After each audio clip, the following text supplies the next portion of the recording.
ಇವತ್ತಿನ ಮೂವಿಯ ಹೆಸರು ಗೋಡ್ಸೆ ಅಂತ. ಇದು ಕನ್ನಡದಲ್ಲಿಲ್ಲ, ಸಬ್ ಟೈಟಲ್ಸ್ ಗಳ ಮುಖಾಂತರ ಅರ್ಥ ಮಾಡ್ಕೊಳ್ಬೇಕಾಯ್ತು. ಮೂವಿ ಸ್ಟಾರ್ಟ್ ಆಗುತ್ತೆ ಹೆಣ್ಣು ನೋಡುವ ಶಾಸ್ತ್ರದಿಂದ. ಹೆಣ್ಣು ಸೂಪರ್ ಆಗಿ ಸೀರೆ ಉಟ್ಕೊಂಡು ರೆಡಿ ಆಗಿದೆ. ಅವಳನ್ನ ನೋಡೋಕೆ ಒಬ್ಬ ಗಂಡು ಬಂದಿದ್ದಾನೆ. ಹೆಣ್ಣಿನ ಹೆಸರು ವೈಶಾಲಿ ಅಂತ. ಈ ಹೆಣ್ಣು ನೋಡುವ ಶಾಸ್ತ್ರ ಇನ್ನೂ ಅರ್ಧಂಬರ್ಧ ಆಗಿದೆ. ಅಷ್ಟರಲ್ಲಿ ವೈಶಾಲಿ ಅವ್ರಿಗೆ ಒಂದು ಕಾಲ್ ಬರುತ್ತೆ. ಅದೇ ಸಮಯಕ್ಕೆ ವೈಶಾಲಿ ನೋಡೋಕ್ ಬಂದಿರೋ ಹುಡುಗ ಹೇಳ್ತಾನೆ, ಮನೆಯಲ್ಲಿ ಸ್ವಲ್ಪ ಪ್ರೈವಸಿ ಕಡಿಮೆ, ಹೊರಗಡೆ ಹೋಗಿ ಮಾತಾಡುವ ಅಂತ. ಆಗ ವೈಶಾಲಿ ಸರಿ ಬನ್ನಿ ಅಂದ್ಬಿಟ್ಟು ಕಾರ್ ನಲ್ಲಿ ಕೂರಿಸ್ಕೊಳ್ತಾರೆ. ಕಾರ್ನ 150 ಕಿಲೋಮೀಟರ್ ಸ್ಪೀಡ್ ನಲ್ಲಿ ಓಡಿಸ್ಕೊಂಡು ಸ್ವಲ್ಪ ದೂರ ಜನನಿಬಿಡ ಪ್ರದೇಶದಲ್ಲಿ ಹೋಗಿ ನಿಲ್ಲಿಸ್ತಾರೆ. ಇವ್ರು ಓಡಿಸಿದ ಸ್ಪೀಡ್ಗೆ ಹುಡುಗ ನಡ್ಗೋಗ್ಬಿಟ್ಟವನೆ. ಇವಮ್ಮ ಇಲ್ಲಿಗೆ ಯಾಕಪ್ಪ ಬಂತು ಅಂತ ನಾವು ನೋಡ್ತಿರ್ಬೇಕಾದ್ರೆ ನಮಗ್ ತಿಳಿಯುತ್ತೆ, ಇವಮ್ಮ ಗಾಡಿ ನಿಲ್ಸಿರೋದಲ್ಲಿ ಒಂದು ರಾಬರಿ ಆಗ್ತಿರುವ ಪ್ಲೇಸ್ ನಲ್ಲಿ, ಒಂದು ಕಳ್ಳತನ ಆಗ್ತಿರುವ ಪ್ಲೇಸ್ ನಲ್ಲಿ ಒಂದು ಮನೆ ಇದೆ. ಆ ಮನೆಯಲ್ಲಿ ಒಂದು ಗರ್ಭಿಣಿ ಹೆಂಗಸಿದ್ದಾರೆ. ಆ ಮನೆಗೆ ಇಬ್ರು ಕಳ್ಳರುಗಳು ನುಗ್ಬಿಟ್ಟಿದ್ದಾರೆ. ಗರ್ಭಿಣಿಯನ್ನ ಸಾಯಿಸ್ಬಿಡ್ತೀನಿ ಅಂತ ಹೆದರಿಸ್ತಿದ್ದಾರೆ. ಸೊ ಪೊಲೀಸ್ನವರು ಅಲ್ಲಿಗೆ ಬಂದಿದ್ದಾರೆ ಆ ಗರ್ಭಿಣಿ ಹೆಂಗಸನ್ನ ರೆಸ್ಕ್ಯೂ ಮಾಡ್ಬೇಕು ಅಂತ. ಈಗ ವೈಶಾಲಿ ಅವರು ಅಲ್ಲಿ ಹೋಗಿದ್ದಾರೆ. ಸೀರೆ ಉಟ್ಕೊಂಡು ಬಂದ ವೈಶಾಲಿ ಒಂದು ವ್ಯಾನ್ ಒಳಗೆ ಎಂಟರ್ ಆಗ್ತಾರೆ. ಆಗ ನಮ್ಗೆ ಗೊತ್ತಾಗುತ್ತೆ ವೈಶಾಲಿ ಅವರು ACP, assistant commissioner of police. ಇವರು ಪೊಲೀಸ್ ನೆಗೋಷಿಯೇಷನ್ ಟೀಮ್ ನಲ್ಲಿ ಇರ್ತಾರೆ. ಅಂದ್ರೆ ಹಾಸ್ಟೇಜ್ ಸಿಚುವೇಶನ್ ಗಳಲ್ಲಿ ಮಾತುಕತೆ ಮಾಡುವಂತಹ ಒಂದು ಟೀಮ್ ಇವ್ರದ್ದು. ಸೊ ಈಗ ಹಾಸ್ಟೇಜ್ ಸಿಚುವೇಶನ್ ಕ್ರಿಯೇಟ್ ಆಗಿದೆ. ಮನೆಯ ಒಳಗಿರುವ ರೌಡಿಗಳು ಏನು ಅನಾಹುತ ಮಾಡದೇ ಇರ್ಲಿ ಅಂತ ಅವರ ಜೊತೆ ನೆಗೋಷಿಯೇಟ್ ಮಾಡ್ಲಿಕ್ಕೆ ಅಂತ ಹೋಗಿದ್ದಾರೆ. ಇನ್ಫ್ಯಾಕ್ಟ್ ಇನ್ನು ಒಳಗಡೆ ಹೋಗಿರೋದಿಲ್ಲ, ಒಳಗಡೆ ಹೋಗೋ ಇಂಟೆನ್ಷನ್ ಇದೆ ಅಂತ ಹೇಳ್ತಿರ್ತಾರೆ ವೈಶಾಲಿ ಅವರು. ಬಟ್ ಇವರ ಸುಪೀರಿಯರ್ ಆಫೀಸರ್ SP ಹೇಳ್ತಾರೆ, ನೋ ನೋ ನೋ ನೋ ನೀನ್ ಹೋಗಬೇಡ, ಅಲ್ಲಿ ನಿನ್ನ ಜೀವಕ್ಕೆ ಅಪಾಯ ಬರಬಹುದು. ನಮ್ಮ ಪೊಲೀಸ್ನವರೆಲ್ಲ ಬಂದೂಕುಗಳನ್ನ ಹಿಡ್ಕೊಂಡು ಬಂದು ಆ ಕಳ್ಳರುಗಳನ್ನ ನೋಡ್ಕೊಳ್ತಾರೆ, ನೀನ್ ಹೊರಗಡೆ ಇರುವ ಅಂತ ಹೇಳ್ತಾರೆ. ಬಟ್ ವೈಶಾಲಿ ಅವರು ಸುಪೀರಿಯರ್ ಆಫೀಸರ್ ನ ಆರ್ಡರ್ ನ ಫಾಲೋ ಮಾಡೋದಿಲ್ಲ. ಮನೆಯ ಒಳಗಡೆ ನುಗ್ಗೇ ಬಿಡ್ತಾರೆ. ಮನೆಯ ಒಳಗ್ ಹೋಗಿ ಆ ರೌಡಿಗಳ ಜೊತೆ ಮಾತಾಡ್ತಿದ್ದಾರೆ. ಆ ಬಸರಿ ಹೆಂಗಸನ್ನ ಬಿಟ್ಬಿಡಿ, ನಿಮ್ಗೆ ಏನೇನು ಬೇಕೋ ಅದನ್ನೆಲ್ಲ ನಾನು ಅರೇಂಜ್ ಮಾಡ್ತೀನಿ ಅಂತ ಹೇಳ್ತಿದ್ದಾರೆ. ಅಷ್ಟರಲ್ಲಿ ಮತ್ತೊಂದಷ್ಟು ಪೊಲೀಸ್ನವರು ಗನ್ ಹಿಡ್ಕೊಂಡು ಮನೆಯ ಒಳಗಡೆ ನುಗ್ತಿರೋದನ್ನ ಕಳ್ಳರುಗಳು ನೋಡ್ಬಿಡ್ತಾರೆ. ಸಡನ್ ಆಗಿ ಕಳ್ಳ ಪ್ಯಾನಿಕ್ ಆಗ್ತಾನೆ. ಏನು ಮಾಡೋದು ಅಂತ ಅವನಿಗೆ ಗೊತ್ತಾಗೋದಿಲ್ಲ.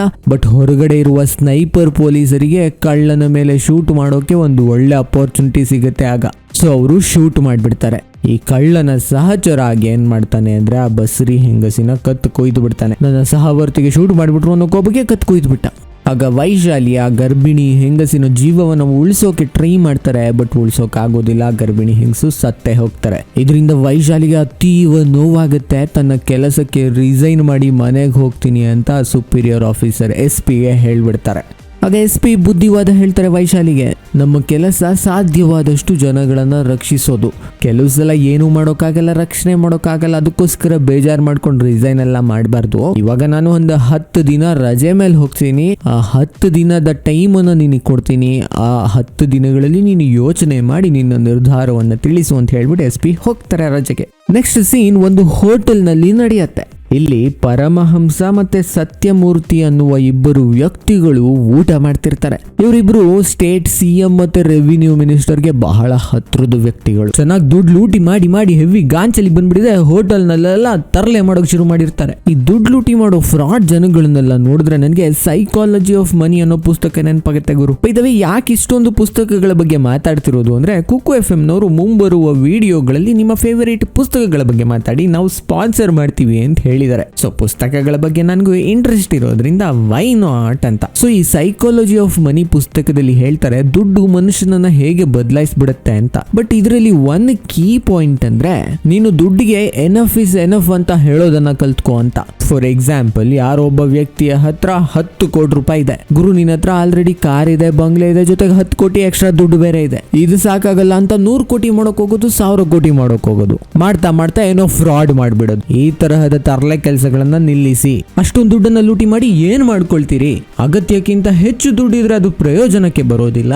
ಎನಫ್ ಇಸ್ ಎನಫ್ ಅಂತ ಹೇಳೋದನ್ನ ಕಲ್ತ್ಕೊಳ್ಳಿ ಅಂತ ಹೇಳಿದ್ರೆ ತುಂಬಾ ಸುಂದರವಾಗಿ ಹೇಳಿದ್ದಾರೆ. ಬಹಳ ಚೆನ್ನಾಗಿದೆ ಪುಸ್ತಕ, ನೀವೆಲ್ಲ ಒಂದ್ಸಲ ಓದಬೇಕು. ಓದೋಕ್ ಆಗ್ಲಿಲ್ಲ ಅಂದ್ರೆ ನಮ್ಮ ಕುಕ್ಕು FM ನಲ್ಲಿ ಅದರ ಸಾರಾಂಶವನ್ನ ಕೇಳಿ ತೊಂದ್ರೆ ಇಲ್ಲ. ಅದು ಕನ್ನಡದಲ್ಲಿ ಅವರು ಸಾರಾಂಶವನ್ನ ಹೇಳಿದ್ದಾರೆ. ಇದೊಂದೇ ಅಲ್ಲ ಗುರು, ಇನ್ನು ಸಾವಿರಾರು ಪುಸ್ತಕಗಳ ಸಾರಾಂಶ ಇದೆ ಕುಕ್ಕು FM ನಲ್ಲಿ. ಅದು ಕನ್ನಡದಲ್ಲೇ ಇದೆ. 5000 ಗಂಟೆಗಳಿಗಿಂತಲೂ ಹೆಚ್ಚು ಕಂಟೆಂಟ್ ಕುಕ್ಕು FM ನಲ್ಲಿ ಇದೆ. ನಮ್ಮ ಪ್ಲೇ ಸ್ಟೋರ್ ಮತ್ತೆ ಆಪ್ ಸ್ಟೋರ್ಗಳಲ್ಲಿ 1 ಕೋಟಿಗೂ ಅಧಿಕ ಜನಗಳು ಇದನ್ನ ಡೌನ್ಲೋಡ್ ಮಾಡಿದರೆ. 4.5 ಗಿಂತ ಹೆಚ್ಚು ಸ್ಟಾರ್ ರೇಟಿಂಗ್ ಇದೆ. ಸೈನ್ಸ್, ಎಕನಾಮಿಕ್ಸ್, ಸೆಲ್ಫ್ ಹೆಲ್ಪ್ ಎಲ್ಲಾ ತರಹದ ಪುಸ್ತಕಗಳ ಸಮ್ಮರಿ ಈ ಆಪ್ ನಲ್ಲಿ ಲಭ್ಯ ಇದೆ. ನೀವು ಯಾವಾಗ ಬೇಕಾದ್ರೂ ಈ ಸಾರಾಂಶಗಳನ್ನ ಇಯರ್ಫೋನ್ ಹಾಕೊಂಡು ಕೇಳಬಹುದು. ಈ ಆಪ್ ಪ್ಲೇ ಸ್ಟೋರ್ ಸ್ಟೋರ್ ಮತ್ತೆ ಆಪ್ ಸ್ಟೋರ್ ನಲ್ಲಿ ಇದೆ, ಅಲ್ಲಿಂದ ಡೌನ್ಲೋಡ್ ಮಾಡಿದ ನಂತರ ನೀವು ನನ್ನ ಕೋಡ್ ಅನ್ನ ಹಾಕಿದ್ರೆ 50% ಡಿಸ್ಕೌಂಟ್ ಸಿಗುತ್ತೆ ನಿಮಗೆ. ಅಂದ್ರೆ ಕೇವಲ 199 ರೂಪಾಯಿಗಳಲ್ಲಿ 1 ವರ್ಷಗಳ ಕಾಲ 5,000 ಅವರ್ಸ್ಗೂ ಹೆಚ್ಚು ಕಂಟೆಂಟ್ ಉಳ್ಳ ಎಷ್ಟೊಂದು ಪುಸ್ತಕಗಳ ಸಾರಾಂಶವನ್ನ ನೀವು ಕೇಳಬಹುದು. ಸೊ ಡಿಸ್ಕ್ರಿಪ್ಷನ್ ನಲ್ಲಿ ಲಿಂಕ್ ಇದೆ, ಡೌನ್ಲೋಡ್ ಮಾಡಿ, ಪಕ್ಕಾ 50 ಅಂತ ಕೋಡ್ ಹಾಕಿ ಕೇವಲ 199 ರೂಪಾಯಿಗಳಲ್ಲಿ 1 ವರ್ಷದ ಸಬ್ಸ್ಕ್ರಿಪ್ಷನ್ ಅನ್ನು ತಗೊಳ್ಳಿ. ಈಗ ಮೂವಿಯನ್ನ ಮುಂದುವರಿಸೋಣ. ಮೂವಿ ಎಲ್ಲಿದೆ, ಒಂದು ಹೋಟೆಲ್ ನಲ್ಲಿ 2 ತರಲೆ ಜನಗಳು ಗಾಂಚಲಿ ಮಾಡ್ತಾವ್ರೆ. ಇವರನ್ನ ಮಾಸ್ಕ್ ಹಾಕೊಂಡಿರುವ ಒಂದಷ್ಟು ವ್ಯಕ್ತಿಗಳು ಬಂದು ಕಿಡ್ನಾಪ್ ಮಾಡ್ಕೊಂಡು ಹೋಗ್ಬಿಡ್ತಾರೆ. ನೆಕ್ಸ್ಟ್ ಸೀನಲ್ಲೂ ಅಷ್ಟೇ, ಇನ್ನೊಬ್ಬ ದೊಡ್ಡ ಬಿಸ್ನೆಸ್ ಮನ್ ಅನ್ನ ಈ ಮಾಸ್ಕ್ ದಾರಿ ವ್ಯಕ್ತಿಗಳು ಕಿಡ್ನಾಪ್ ಮಾಡ್ಬಿಡ್ತಾರೆ. ಹೀಗೇನೆ ಇಡೀ ಸ್ಟೇಟ್ ನಲ್ಲಿ ದೊಡ್ಡ ದೊಡ್ಡ ವ್ಯಕ್ತಿಗಳ ಕಿಡ್ನಾಪ್ ಹಿಂದೆನೆ ಆಗ್ತಿದೆ. ಈ ವಿಷಯವನ್ನ ಗೌರ್ಮೆಂಟ್ ಅವರು ಸೀಕ್ರೆಟ್ ಆಗಿ ಇಟ್ಟಿದ್ದಾರೆ. ಬಿಕಾಸ್ ದೊಡ್ಡ ದೊಡ್ಡ ವ್ಯಕ್ತಿಗಳ ರಕ್ಷಣೆ ಮಾಡೋಕ್ಕಾಗ್ಲಿಲ್ಲ ಅಂದ್ರೆ ಗೌರ್ಮೆಂಟ್ ನಮ್ಮ ರಕ್ಷಣೆ ಏನ್ ಮಾಡುತ್ತೆ ಅಂತ ಜನ ಕೋಪಗೊಂಡು ಬಿಡ್ತಾರೆ ಅಂದ್ಬಿಟ್ಟು ಈ ವಿಷಯವನ್ನ ಸೀಕ್ರೆಟ್ ಆಗಿ ಇಟ್ಟಿದ್ದಾರೆ. ಹಾಗೇನೆ ಇದರ ಬಗ್ಗೆ ತನಿಖೆ ಮಾಡ್ಲಿಕ್ಕೆ ಅಂತ ದೊಡ್ಡ ದೊಡ್ಡ ಅಧಿಕಾರಿಗಳ ಸೈನ್ಯವನ್ನೇ ನೇಮಿಸಿದ್ದಾರೆ. ಈಗ ಈ ತನಿಖೆ ಸ್ಟೇಟ್ ಹೋಮ್ ಸೆಕ್ರೆಟರಿಯ ಮುಂದಾಳತ್ವದಲ್ಲಿ ನಡೀತಿದೆ. ಈಗ ಕಿಡ್ನಾಪ್ ಮಾಡಿರುವ ಕಳ್ಳರು ಪೊಲೀಸ್ ಇಲಾಖೆಗೆ ಕಾಲ್ ಮಾಡಿದ್ದಾರೆ. ಅವರ ಜೊತೆ ನೆಗೋಷಿಯೇಟ್ ಮಾಡ್ಲಿಕ್ಕೆ, ಮಾತುಕತೆ ನಡೆಸಲಿಕ್ಕೆ ವೈಶಾಲಿನೇ ಸರಿಯಾದ ವ್ಯಕ್ತಿ ಅಂತ ಹೋಮ್ ಸೆಕ್ರೆಟರಿ ಏನ್ ಮಾಡ್ತಾರೆ, ವೈಶಾಲಿನ ಕರೆಸ್ತಾರೆ.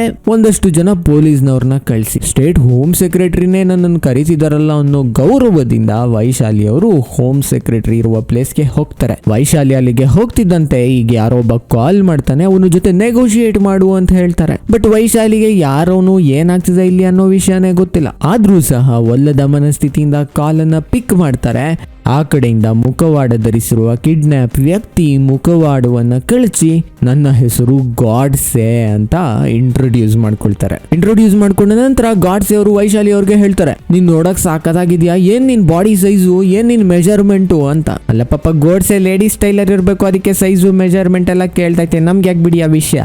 ಬಟ್ ಗಾಡ್ಸೆ ಮೆಜರ್ಮೆಂಟು ಸೈಜ್ನೆಲ್ಲ ಕೇಳಿದ ತಕ್ಷಣ ನಮ್ ವೈಶಾಲಿಗೆ ಕೋಪ ಬಂದ್ಬಿಡುತ್ತೆ. ಕಾಲ್ ಕಟ್ ಮಾಡ್ತಾರೆ, ಏನೇನೋ ಕೇಳ್ತಿದ್ಯಾ ನೀನು ಅಂತ. ಅಂಡ್ ಅಲ್ಲಿಂದ ಕೋಪ ಮಾಡ್ಕೊಂಡು ಎದ್ದೋಗಿ ಅಲ್ಲಿರುವ ಸೀನಿಯರ್ ಆಫೀಸರ್ಗಳ ಜೊತೆ ಜಗಳಾಡೋಕೆ ಶುರು ಮಾಡ್ತಾರೆ. ಅವಯ್ಯ ಏನು ಎತ್ತ ಏನ್ ಕೇಸು ಅನ್ನೋದೇ ಗೊತ್ತಿಲ್ಲ, ನಾನೇನ್ ನೆಗೋಷಿಯೇಟ್ ಮಾಡ್ಲಿ, ಒಂದ್ ಸ್ವಲ್ಪ ಡೀಟೇಲ್ಸ್ ಹೇಳಿ ನನ್ಗೆ ಅಂತ. ಅದೇ ಸಮಯಕ್ಕೆ ಗಾಡ್ಸೆ ಮತ್ತೆ ಪದೇ ಪದೇ ಕಾಲ್ ಮಾಡ್ಲಿಕ್ಕೆ ಶುರು ಮಾಡ್ತಾನೆ. ಸೊ ಹೋಮ್ ಸೆಕ್ರೆಟರಿ ವೈಶಾಲಿಗೆ ಬೈದು ಕಳಿಸ್ತಾರೆ, ನನ್ ತಲೆ ತಿನ್ಬೇಡ, ಹೋಗ್ಬಿಟ್ಟು ನೆಗೋಷಿಯೇಟ್ ಮಾಡೋಕ್ ಶುರು ಮಾಡು ಅಂತ. ವೈಶಾಲಿ ಸರಿ ಅಂತ ಹೇಳಿ ಕಾಲ್ ಅನ್ನ ಮತ್ತೆ ಪಿಕ್ ಮಾಡ್ತಾರೆ. ಆಗ ಗಾಡ್ಸೆ ವೈಶಾಲಿ ಅವ್ರಿಗೆ ಟಾಂಟ್ ಮಾಡ್ಲಿಕ್ಕೆ ಶುರು ಮಾಡ್ತಾರೆ.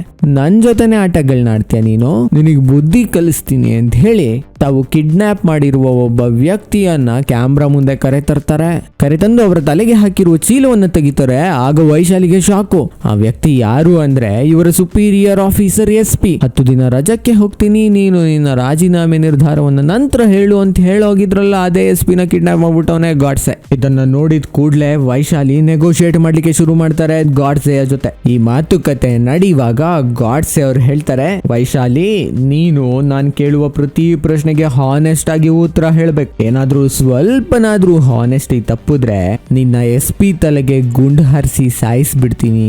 ಹಾಗೇನೆ ನಂದು ಇನ್ನೂ ಹಲವಾರು ಡಿಮ್ಯಾಂಡ್ ಗಳಿದಾವೆ, ಅದ್ರ ಬಗ್ಗೆ ನಂತರ ಹೇಳ್ತೀನಿ ಅಂತ ಹೇಳಿ SP ನ ದರ ಅಂತ ಹೇಳ್ಕೊಂಡು ಹೋಗ್ತಾರೆ. ನಂತರ ಕಾಲ್ ಕಟ್ ಆಗತ್ತೆ.